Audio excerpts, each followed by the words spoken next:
Assalamualaikum warahmatullahi wabarakatuh. Perkenalkan, nama saya Jihan Ambersari, NIM 2101020059, Prodi Akuntansi A2. Baiklah, di sini saya akan menyampaikan materi tentang pengertian judul penelitian dan pendahuluan tugas dari Bu Dian Wulansari, MAK, CFTAK, CFR. Baiklah, di sini saya akan menyampaikan materi tentang pengertian judul penelitian dan pendahuluan.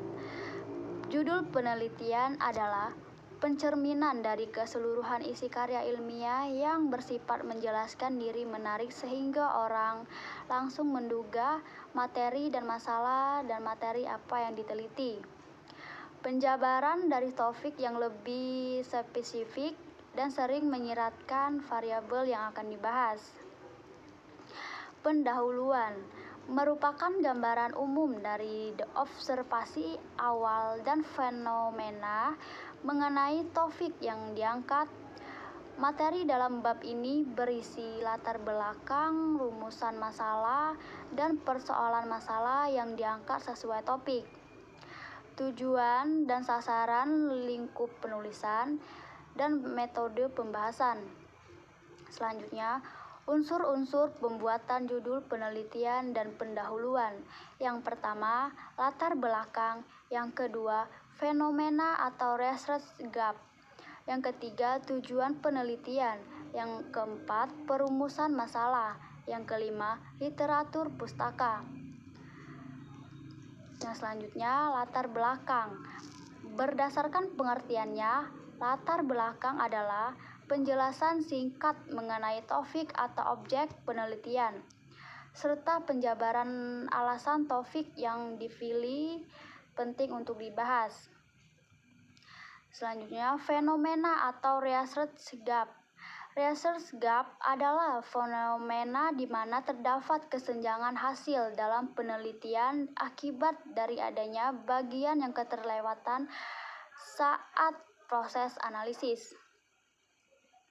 Secara umum, hal tersebut bisa terjadi apabila ada konsep baru yang belum pernah dipelajari sebelumnya. Selanjutnya, tujuan penelitian. Tujuan penelitian adalah ungkapan mengapa penelitian itu dilakukan. Tujuan ini merupakan persepsi yang mampu menguraikan atau memperkirakan situasi atau pemecahan masalah pada keadaan dan dapat membuktikan yang akan dilakukan. Yang selanjutnya, perumusan masalah. Rumusan masalah dapat dikatakan sebagai suatu pertanyaan yang akan dicari jawabannya berupa fakta atau kebenaran dengan cara melakukan penelitian atau mengumpulkan data.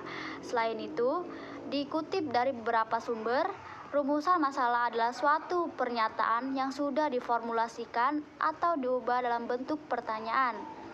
Yang terakhir, literatur pustaka. Literatur dapat diartikan sebagai sumber ataupun acuan yang digunakan dalam berbagai macam aktivitas di dunia pendidikan atau aktivitas lainnya. Literatur juga dapat diartikan sebagai rujukan yang digunakan untuk mendapatkan informasi tertentu. Baiklah, itulah saja materi yang dapat saya sampaikan. Apabila ada kata yang salah, saya mohon maaf. Terima kasih atas perhatiannya. Saya akhiri. Wassalamualaikum warahmatullahi wabarakatuh.